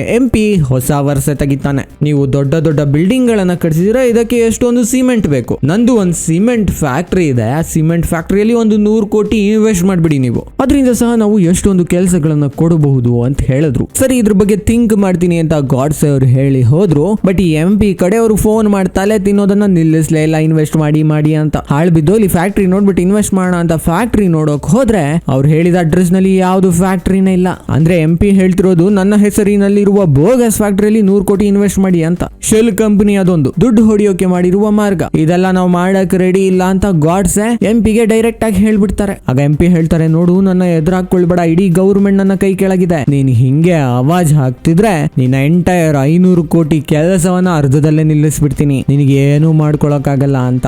ಏನ್ ಮಾಡ್ಕೊಂತೀವ ಮಾಡ್ಕೋ ಹೋಗಯ್ಯ ಅಂತ ಹೇಳ್ಬಿಟ್ಟು ಗಾಡ್ಸೆ ಬರ್ತಾರೆ. ಅವತ್ತಿನ ಬೆಳಗ್ಗೆನಿಂದಲೇ ಇವರಿಗೆ ನೋಟಿಸ್ ಗಳ ಮೇಲೆ ನೋಟಿಸು, ತೊಂದರೆಗಳ ಮೇಲೆ ತೊಂದರೆ ಕೊಡೋಕೆ ಶುರು ಮಾಡ್ತಾರೆ ಗವರ್ಮೆಂಟ್ ನವರು. ಗಾಡ್ಸೆಗೆ ವಿಪರೀತ ಕೋಪ ಬರುತ್ತೆ. ಎಲ್ಲ ನೆಟ್ಟಾಗಿದ್ರು ಇವ್ರು ಇಷ್ಟೊಂದು ತೊಂದರೆ ಕೊಡ್ತಾರಲ್ಲ ಅಂತ ಉರ್ದೋಗತ್ತೆ. ಗವರ್ಮೆಂಟ್ ನಿಂದ ತೊಂದರೆಗೊಳಪಟ್ಟ ಮತ್ತಿತರ ಇಂಡಸ್ಟ್ರಿಯಲಿಸ್ಟ್ ಗಳನ್ನೆಲ್ಲ ಜೊತೆಗೆ ಸೇರಿಸಿ ಸೈನ್ ಗಳನ್ನ ತಗೊಂಡು CM ಹತ್ರ ಕಂಪ್ಲೇಂಟ್ ಮಾಡ್ಬೇಕು ಅಂತ ಹೋಗ್ತಾರೆ. CM ಆಯ್ತು ಬಿಡಪ್ಪ ನೋಡ್ಕೊಳ್ತೀನಿ, ಏನ್ ತೊಂದರೆ ಆಗ್ತಿದೆ ಅಂತ ಹೇಳ್ಬಿಟ್ಟು ತಲೆ ಸವರಿ ಕಳಿಸ್ತಾರೆ ಗಾಡ್ಸೆದು. ಬಟ್ ಇಲ್ಲಿ ತೊಂದರೆ ಏನು ಅಂದ್ರೆ CM ಸಹ ಈ ಸ್ಕ್ಯಾಮಿನಲ್ಲಿ ದೊಡ್ಡ ಭಾಗಿ. ಸೊ CM ಹೋಮ್ ಸೆಕ್ರೆಟರಿನ ಕರೆದ್ಬಿಟ್ಟು ಈ ಪ್ರಾಬ್ಲಮ್ ನ ಸರಿ ಮಾಡ್ಗುರು ಅಂತ ಹೇಳ್ತಾರೆ. ಅದರರ್ಥ ಹೋಮ್ ಸೆಕ್ರೆಟರಿ ಸಹ ಸ್ಕ್ಯಾಮರ್ ಅಂತ. ಈಗ ಹೋಮ್ ಸೆಕ್ರೆಟರಿ ಒಂದಷ್ಟು ದುಡ್ಡು ಕೊಟ್ಟು ಜನಗಳನ್ನ ಎತ್ತಿ ಕಟ್ಟಿ ಎಲ್ಲ ಇಂಡಸ್ಟ್ರಿಗಳ ಕನ್ಸ್ಟ್ರಕ್ಷನ್ ಸ್ಟಾಪ್ ಆಗುವಂತೆ ಮಾಡ್ಬಿಡ್ತಾರೆ. ಇವ್ರು ಹಿಂಗೆಲ್ಲ ಹೇಳಿದ್ರೆ ಕೇಳಲ್ಲ ಅಂತ ಗಾಡ್ಸೆ ವಾಮ ಮಾರ್ಗವನ್ನ ಹಿಡಿಯೋಕೆ ಶುರು ಮಾಡ್ತಾರೆ. ಈ CM ಮಿನಿಸ್ಟರ್ಗಳು MP ಗಳು ಎಷ್ಟೆಷ್ಟು ಲೂಟಿ ಮಾಡಿದಾರಲ್ಲ ಅದೆಲ್ಲ ರೆಕಾರ್ಡ್ ಗಳನ್ನ ನಾವು ಹ್ಯಾಕ್ ಮಾಡ್ಬಿಟ್ಟು ಒಂದು ಡ್ರೈವ್ ನ ಒಳಗೆ ಹಾಕೊಂಡು ಗವರ್ನರ್ ಗೆ ಕಂಪ್ಲೇಂಟ್ ಮಾಡೋಣ ಅಂತ ರೆಡಿ ಆಗ್ತಾರೆ. ಹ್ಯಾಕರ್ಸ್ ಯಾರ ಮುಖಾಂತರ ಮಾಡೋದು? ಇವರ ಫ್ರೆಂಡ್ಗಳೆಲ್ಲ ಇದರಲ್ಲ ಟಾಪರ್ಗಳು, ಅವರ ಮುಖಾಂತರ ಮಾಡಿಸೋದು ಒಂದು ನಿರ್ಧಾರ ಮಾಡ್ತಾರೆ ಗೋಡ್ಸೆ ಅವರು. ಎಲ್ಲರೂ ಸೇರ್ಕೊಂಡು ಸರ್ಕಾರಿ ಕಂಪ್ಯೂಟರ್ ಗಳನ್ನ ಹ್ಯಾಕ್ ಮಾಡಿ ಯಾರ್ಯಾರ ಆಸ್ತಿ ಎಷ್ಟೆಷ್ಟಿದೆ ಅನ್ನೋ ಡೀಟೇಲ್ಸ್ ಅನ್ನ ತಗೊಂಡ್ಬಿಡ್ತಾರೆ. ಇದು ಆ ಕಳ್ ಸಿಎಂ ಮತ್ತು ಚೇಲಾಗಳಿಗೆ ಗೊತ್ತಾಗುತ್ತೆ. ಈ ಡೇಟಾ ಎಲ್ಲ ಹೊರಗಡೆ ಬಂದ್ರೆ ನಾನು ಸಿಎಂ ಸ್ಥಾನಕ್ಕೆ ರಾಜೀನಾಮೆ ಕೊಡ್ಬೇಕಾಗತ್ತೆ, ಅಷ್ಟೇ ನಮ್ ಗತಿ ಅಂತ ಹೇಳ್ಬಿಟ್ಟು ಗೋಡ್ಸೆಗೆ ಒಂದು ಗತಿ ಕಾಣಿಸಬೇಕು ಅಂತ ನಿರ್ಧಾರ ಮಾಡ್ತಾರೆ. ಗೋಡ್ಸೆ ಮತ್ತೆ ಅವರ ಸ್ನೇಹಿತರು ಕುಳಿತಿರುವ ಕಾರನ್ನ ಲಾರಿಯಿಂದ ಡಿಕ್ಕಿ ಹೊಡೆಸಿ ಪ್ರಪಾತಕ್ಕೆ ಬೀಳುವಂತೆ ಮಾಡ್ಬಿಡ್ತಾರೆ. ಈ ಆಕ್ಸಿಡೆಂಟ್ ನಲ್ಲಿ ಎಲ್ಲಾ ಸ್ನೇಹಿತರು ಸತ್ತೋಗ್ತಾರೆ. ಮಿರಾಕ್ಯುಲಸ್ ಆಗಿ ನಮ್ಮ ಗೋಡ್ಸೆ ಮಾತ್ರ ಬದುಕೊಳ್ತಾರೆ. ಅವ್ರಿಗೆ ವಿಪರೀತ ಗಾಯ ಆಗ್ಬಿಡಿದೆ. ಆ ಗಾಯದಲ್ಲೇ ಕುಂಟ್ಕೊಂಡು ತೆವಳ್ಕೊಂಡು ಕಷ್ಟಪಟ್ಟು ಮನೆ ಹತ್ರ ಬರ್ತಾರೆ. ಮನೆ ಹತ್ರ ನೋಡಿದ್ರೆ ಮನೆಯ ಸುತ್ತ ಪೊಲೀಸ್ನವರು ಕಾವಲು ಕಾಯಿಸಿದ್ದಾರೆ. ಪ್ರಾಬ್ಲಿ ಇವರು ನನ್ನನ್ನು ಹಿಡ್ಕೊಂಡು ಹೋಗಕ್ಕೆ ಇಲ್ಲಿಗೆ ಬಂದಿರಬಹುದು ಅಂತ ಮುಖವನ್ನ ಮರೆಮಾಚಿಕೊಂಡು ಮನೆಯ ಅಕ್ಕಪಕ್ಕ ಇರುವ ಒಂದಷ್ಟು ಜನಗಳನ್ನ ಕೇಳ್ತಾರೆ, ಏನಾಯ್ತು ಈ ಮನೆಯಲ್ಲಿ, ಯಾಕೆ ಪೊಲೀಸ್ನವ್ರು ಇದಾರೆ ಅಂತ. ಆಗ ಜನಗಳು ಹೇಳ್ತಾರೆ, ಮನೆಯಲ್ಲಿ ತುಂಬು ಗರ್ಭಿಣಿ ಒಬ್ಳಿದ್ಲು, ಅದರೊಳಗೆ ಕಳ್ಳರುಗಳು ನುಗ್ಗಿ ಅವಳ ಕತ್ತನ್ನ ಸೀಳ್ಬಿಟ್ಟು ತಾಯಿ ಮಗು ಇಬ್ರು ಸಾಯುವಂತೆ ಮಾಡ್ಬಿಟ್ರು ಅಂತ. ಗೋಡ್ಸೆಗೆ ಅತೀವ ದುಃಖ ಆಗತ್ತೆ. ಇನ್ನು ನಾನು ಸುಮ್ನಿದ್ರೆ ಸರಿ ಹೋಗೋದಿಲ್ಲ, ಇವರಿಗೆಲ್ಲ ಬುದ್ಧಿ ಕಲಿಸ್ಬೇಕು ಅಂತ ಆಗ ಗೋಡ್ಸೆ ನಿರ್ಧಾರ ಮಾಡ್ತಾರೆ. ಎಲ್ಲ ಸ್ಕ್ಯಾಮರ್ಸ್ ಗಳು ಶೆಲ್ ಕಂಪನಿ ಓನರ್ಸ್ ಗಳನ್ನ ಕಿಡ್ನಾಪ್ ಮಾಡ್ಕೊಂಡು ಬರ್ತಾರೆ. ಈ ಸ್ಟೋರಿಯನ್ನೆಲ್ಲ ರಿಟೈರ್ಡ್ ಚೀಫ್ ಜಸ್ಟಿಸ್ ಮತ್ತೆ ಎಲೆಕ್ಷನ್ ಕಮಿಷನರ್ ಮುಂದೆ ಹೇಳ್ತಾರೆ ಗೋಡ್ಸೆ ಅವರು. ಇವರಿಬ್ಬರ ಜೊತೆಗೆ ಮೀಡಿಯಾ ಹೆಡ್ ಬಂದಿರ್ತಾರಲ್ಲ, ಅವ್ರಿಗೂ ಬೈತಾರೆ. ಮೀಡಿಯಾದವರು ನಿಜ ಹೇಳ್ಬೇಕು, ಎಷ್ಟು ಜವಾಬ್ದಾರಿ ಇರಬೇಕು ಅದನ್ನು ಬಿಟ್ಬಿಟ್ಟು ನಿನ್ನ ಟಿವಿ ಚಾನೆಲ್ ನಲ್ಲಿ ಪೊಲಿಟಿಷಿಯನ್ ಗಳದೇ 69% ಶೇರ್ ಇದೆ. ಹೀಗಿದ್ದಾಗ ನೀನ್ ಯಾವ ಸೀಮೆ ನಿಜ ಹೇಳ್ತೀಯಾ, ನಿನ್ ಕಡೆ ಪೊಲಿಟಿಷಿಯನ್ ಗಳ ಗುಣಗಾನ ಮಾಡ್ತಿರ್ತೀಯಾ ಅಂತ. ಆಗ ರಿಟೈರ್ಡ್ ಚೀಫ್ ಜಸ್ಟಿಸ್ ಹೇಳ್ತಾರೆ, ಗೋಡ್ಸೆ ನೀನು ಹಿಡಿದಿರುವ ಮಾರ್ಗ ಸರಿ ಇಲ್ಲ, ಆದ್ರೆ ನಿನ್ನ ಗುರಿ ಸರಿಯಾಗಿದೆ ಅಂತ ಹೇಳಿ ಎದ್ದು ನಿಂತು ಸಲ್ಯೂಟ್ ಮಾಡ್ತಾರೆ ಗೋಡ್ಸೆಗೆ. ನಂತರ ಎಲೆಕ್ಷನ್ ಕಮಿಷನರ್ ಅನ್ನ ಕೇಳ್ತಾರೆ, ಎಲ್ಲಾ ಪೊಲಿಟಿಷಿಯನ್ ಗಳು ಎಲೆಕ್ಷನ್ ಗೆ ನಿಂತ್ಕೊಳ್ಳೋಕ್ ಮುಂಚೆ ತಮ್ಮ ತಮ್ಮ ಆಸ್ತಿಯನ್ನ ಡಿಕ್ಲೇರ್ ಮಾಡ್ಕೊಂಡಿದಾರಲ್ಲ ಅದೆಲ್ಲ ಎಷ್ಟೆಷ್ಟಿದೆ ಅಂತ ಹೇಳಿ ಅಂತ. ಕಮಿಷನರ್ ಹೇಳ್ತಾರೆ, ಅವ್ರದ್ದೊಂದು 5 ಎಕರೆ ಜಮೀನ್ ಇದೆಯಂತೆ, 2 ಕಾರ್ ಇದಾವಂತೆ, ಒಂದು 100 ಗ್ರಾಮ್ ಚಿನ್ನ ಇದೆಯಂತೆ ಅಂತ. ಬಟ್ ಗೋಡ್ಸೆ ಅವರ ಚೇಲಾಗಳ ಅಂದ್ರೆ ಎಲೆಕ್ಷನ್ ಗೆ ನಿಂತಿರ್ತಾರಲ್ಲ ಪ್ರತಿನಿಧಿಗಳು, ಅವರ ಚೇಲಾಗಳ ಮುಖಾಂತರ ನಿಜವಾದ ಆಸ್ತಿ ಎಷ್ಟು ಅಂತ ಹೇಳಿಸ್ತಾರೆ. ಇದನ್ನೆಲ್ಲ ಲೈವ್ ನಲ್ಲಿ ಫೇಸ್ಬುಕ್, ಯೂಟ್ಯೂಬ್, ಇನ್ಸ್ಟಾಗ್ರಾಮ್ ಎಲ್ಲಾ ಕಡೆನೂ ಲೈವ್ ಮಾಡ್ಬಿಡ್ತಾರೆ. IMP ಹತ್ರ 16,000 ಎಕರೆ ಜಮೀನ್ ಇದೆ, 1400 ಎಕರೆ ಜಮೀನ್ ಇದೆ, 150 ಗ್ರಾಮ್ ಅಲ್ಲ 1,500 ಕೆಜಿ ಚಿನ್ನ ಇದೆ. ಹೀಗೆ ಎಷ್ಟೆಷ್ಟೊಂದು ಆಸ್ತಿಗಳು ಒಬ್ಬೊಬ್ಬನ ಹತ್ರ ಇದೆ. ಅದನ್ನೆಲ್ಲ ಅವರು ಡಿಕ್ಲೇರ್ ಮಾಡ್ಕೊಂಡಿಲ್ಲ. ಇದು ಎಲ್ಲ ಜನಗಳಿಗೆ ಗೊತ್ತಾಗ್ಬಿಡತ್ತೆ. ಇದು ಜನಗಳ ಬಳಿಗೆ ಹೋಗೋದು ನಿಲ್ಲಿಸಬೇಕು ಅಂತ ಸ್ಕ್ಯಾಮ್ ಮಾಡಿರೋರು ಎಷ್ಟೋ ಒಂದು ಪ್ರಯತ್ನ ಪಡ್ತಾರೆ, ಬಟ್ ನಿಲ್ಸೋಕ್ ಆಗೋದೇ ಇಲ್ಲ. ಅಷ್ಟರಲ್ಲಿ ಉರುಕ್ಮುತಿ ಪೊಲೀಸ್ ಕಡೆಯವರು ಗೋಡ್ಸೆ ಬಚ್ಚಿಟ್ಟುಕೊಂಡಿರುವ ಐಲ್ಯಾಂಡ್ ಅನ್ನ ಹುಡುಕ್ ಬಿಡ್ತಾರೆ. ಗೋಡ್ಸೆ ಅಡ್ಡ ಮೇಲೆ ಅಟ್ಯಾಕ್ ಮಾಡ್ಲಿಕ್ಕೆ ಶುರು ಮಾಡ್ತಾರೆ, ಬಾಂಬ್ ಗಳನ್ನ ಇಡ್ತಾರೆ. ಆಗ ವೈಶಾಲಿ ಅವ್ರು ಹೇಳ್ತಾರೆ, ಬಾಂಬ್ ಅನ್ನ ಆಕ್ಟಿವೇಟ್ ಮಾಡಬೇಡಿ, ಗೋಡ್ಸೆನ ಸಾಯಿಸ್ಬೇಡಿ ಅಂತ. ಅವ್ರು ಎಷ್ಟು ಹೇಳಿದ್ರು ಕೇಳಲ್ಲ. ಉರುಕ್ಮುತಿ ಇನ್ಸ್ಪೆಕ್ಟರ್ ಬ್ಲಾಸ್ಟ್ ಮಾಡ್ಬಿಡಿ ಅಂತ ಆರ್ಡರ್ ಕೊಡ್ತಾರೆ. ಬಾಂಬ್ ಬ್ಲಾಸ್ಟ್ ಆಗುತ್ತೆ, ಗೋಡ್ಸೆ ಸದ್ದೋದ್ರು ಅಂತ ಇವರೆಲ್ಲ ತಿಳ್ಕೊಂಡಿರ್ತಾರೆ. ಬಟ್ ಇಮಿಡಿಯೇಟ್ಲಿ ಗೋಡ್ಸೆಯ ಕ್ರೆಡಿಟ್ ಕಾರ್ಡ್ ಯೂಸ್ ಆಗ್ತಿರುವ ವಿಷಯ ಉರುಕ್ಮುತಿ ಕಡೆಯ ಆಫೀಸರ್ ಗಳಿಗೆ ಗೊತ್ತಾಗುತ್ತೆ. ಈ ಕ್ರೆಡಿಟ್ ಕಾರ್ಡ್ ಎಲ್ಲಿ ಆಕ್ಟಿವೇಟ್ ಆಯ್ತು ಅಂತ ಆ ಜಾಗವನ್ನ ಹುಡ್ಕೊಂಡು ಹೋಗ್ತಾರೆ ಉರುಕ್ಮುತಿ ಪೊಲೀಸ್ ನ ಕಡೆಯ ಚೇಲಾಗಳು. ಬಟ್ ಅಲ್ಲಿ ಗೋಡ್ಸೆ ದೊಡ್ಡ ಟ್ರ್ಯಾಪ್ ಮಾಡಿಟ್ಟಿರ್ತಾರೆ. ತಾನು ಕಿಡ್ನಾಪ್ ಮಾಡ್ಕೊಂಡು ಹೋಗಿದ್ದ ಒಂದಷ್ಟು ಜನಗಳನ್ನ ಅಲ್ಲಿ ಕೂಡಿ ಹಾಕಿ ಅಲ್ಲಿ ಬೇರೆ ಯಾರಾದ್ರೂ ಬಂದ್ರೆ ಬ್ಲಾಸ್ಟ್ ಆಗುವ ತರ ಮಾಡ್ಬಿಟ್ಟಿರ್ತಾರೆ. ಉರುಕ್ಮುತಿ ಪೊಲೀಸ್ ನ ಚೇಲ ಅಲ್ಲಿಗೆ ಬಂದಿದ ತಕ್ಷಣ ಇಡೀ ಏರಿಯಾ ಬ್ಲಾಸ್ಟ್ ಆಗುತ್ತೆ, ಅವರೆಲ್ಲ ಸತ್ತೋಗ್ತಾರೆ. ಬಟ್ ಗೋಡ್ಸೆ ಮಾತ್ರ ಅಲ್ಲಿರೋದಿಲ್ಲ. ಈಗ ಗೋಡ್ಸೆ ಎಲ್ಲಿ ಹೋಗಿದ್ದಾರೆ ಇದನ್ನ ಹುಡುಕೋಕೆ ವೈಶಾಲಿ ಅವರು ಶುರು ಮಾಡ್ತಾರೆ. ಅವರ ಕ್ರೆಡಿಟ್ ಕಾರ್ಡ್ ನ ಡೀಟೇಲ್ಸ್ ಸಿಗುತ್ತಲ್ಲ, ಅವರು ಲಾಸ್ಟ್ 10 ಡೇಸ್ ನಲ್ಲಿ ಏನೇನ್ ಪರ್ಚೇಸ್ ಮಾಡಿದ್ರು ಅಂತ ನೋಡ್ತಾರೆ. ಗೋಡ್ಸೆ ಎಷ್ಟೊಂದು ಡ್ರೋನ್ ಗಳನ್ನ ಪರ್ಚೇಸ್ ಮಾಡಿರುವ ವಿಚಾರ ವೈಶಾಲಿಗೆ ತಿಳಿಯುತ್ತೆ. ಆಗ ವೈಶಾಲಿಗೆ ಫ್ಲಾಶ್ ಆಗುತ್ತೆ, ಗೋಡ್ಸೆ ಡ್ರೋನ್ ಗಳ ಮುಖಾಂತರ ಸಿಎಂ ಮೇಲೆ ಅಟ್ಯಾಕ್ ಮಾಡೋಕೆ ಹೋಗ್ತಿದ್ದಾರೆ ಅಂತ. ಹೋಮ್ ಸೆಕ್ರೆಟರಿನ ಕೇಳ್ತಾರೆ, ಎಲ್ಲಿದ್ದಾರೆ ಸಿಎಂ ಅಂತ. ಸಿಎಂ ಮತ್ತೆ ಅವರ ರೈಟ್ ಹ್ಯಾಂಡ್ ಅವರ ಚೇಲಾಗಳೆಲ್ಲ ಒಂದು ಸೀಕ್ರೆಟ್ ಪ್ಲೇಸ್ ನಲ್ಲಿ ಅವಿತು ಕುಳಿತಿದ್ದಾರೆ ಅಂತ ಹೋಮ್ ಸೆಕ್ರೆಟರಿ ಹೇಳ್ತಾರೆ. ಆಗ ವೈಶಾಲಿ ಹೇಳ್ತಾರೆ, no no no no CM ನ ಲೈಫ್ ಡೇಂಜರ್ ನಲ್ಲಿ ಇದೆ ಅಂತ. ಇಮಿಡಿಯೇಟ್ಲಿ ಸಿಎಂ ಇರುವ ಜಾಗಕ್ಕೆ ಸೀನ್ ಶಿಫ್ಟ್ ಆಗತ್ತೆ.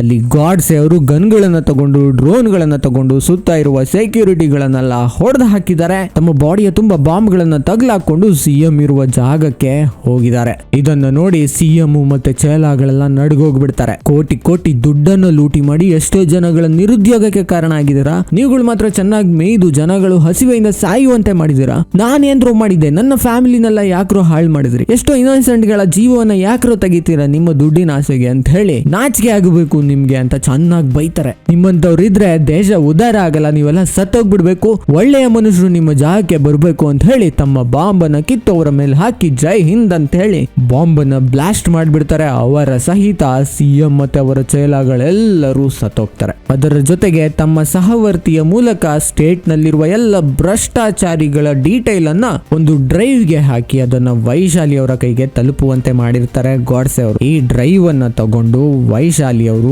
ಗವರ್ನರ್ ಹತ್ರ ಹೋಗ್ತಾರೆ. ಗವರ್ನರ್ಗೆ ಎಲ್ಲವನ್ನ ತಿಳಿಸಿ ಹೇಳ್ತಾರೆ. ಆಗ ಗವರ್ನರ್ ಹೇಳ್ತಾರೆ, ರಾಜ್ಯಪಾಲನ ಹುದ್ದೆ ರಬ್ಬರ್ ಸ್ಟ್ಯಾಂಪ್ ಮಾತ್ರ, ಬಟ್ ಈ ರಬ್ಬರ್ ಸ್ಟ್ಯಾಂಪ್ ಹುದ್ದೆ ಎಷ್ಟು ಪವರ್ಫುಲ್ ಅನ್ನೋದನ್ನ ನಾನು ತೋರಿಸ್ತೀನಿ ಈಗ ಅಂತ. ಅಲ್ಲಿಗೆ ಮೂವಿ ಎಂಡ್ ಆಗತ್ತೆ. ಎಲ್ಲ ನಿರುದ್ಯೋಗಿಗಳಿಗೆ ಈ ಮೂವಿಯನ್ನ ಡೆಡಿಕೇಟ್ ಮಾಡಲಾಗಿದೆ ಅಂತ ಒಂದು ಲೈನ್ ಬರುತ್ತೆ. ಇದು ಗೋಡ್ಸೆ ಮೂವಿಯ ಕತೆ. ವಿಡಿಯೋ ಇಷ್ಟ ಆಗಿದ್ರೆ ಲೈಕ್ ಮಾಡಿ, ಏನನ್ಸು ಅಂತ ಕಮೆಂಟ್ ಮಾಡಿ, ಹೊಸಬ್ರಾಗಿದ್ರೆ ಸಬ್ಸ್ಕ್ರೈಬ್ ಮಾಡಿ, ಹಾಗೆ ಬೆಲ್ ಐಕಾನ್ ಪ್ರೆಸ್ ಮಾಡೋದು ಮರಿಬೇಡಿ. ಕುಕ್ಕು FM ಲಿಂಕ್ ಡಿಸ್ಕ್ರಿಪ್ಷನ್ ಮತ್ತೆ ಪಿನ್ಡ್ ಕಾಮೆಂಟ್ ನಲ್ಲಿ ಇದೆ. ನಮ್ಮ ಡಿಸ್ಕೌಂಟ್ ಕೋಡ್ ಪಕ್ಕಾ 50 ಅನ್ನ ಹಾಕಿದ್ರೆ 50% ಡಿಸ್ಕೌಂಟ್ ಸಿಗುತ್ತೆ. ಡೌನ್ಲೋಡ್ ಮಾಡಿ ಪುಸ್ತಕಗಳ ಸಮರಿಯನ್ನು ಕೇಳಿ ಅಂತ ಹೇಳ್ತಾ thank you so much for watching. Take care, bye. ಜೈ ಹಿಂದ್, ಜೈ ಕರ್ನಾಟಕ.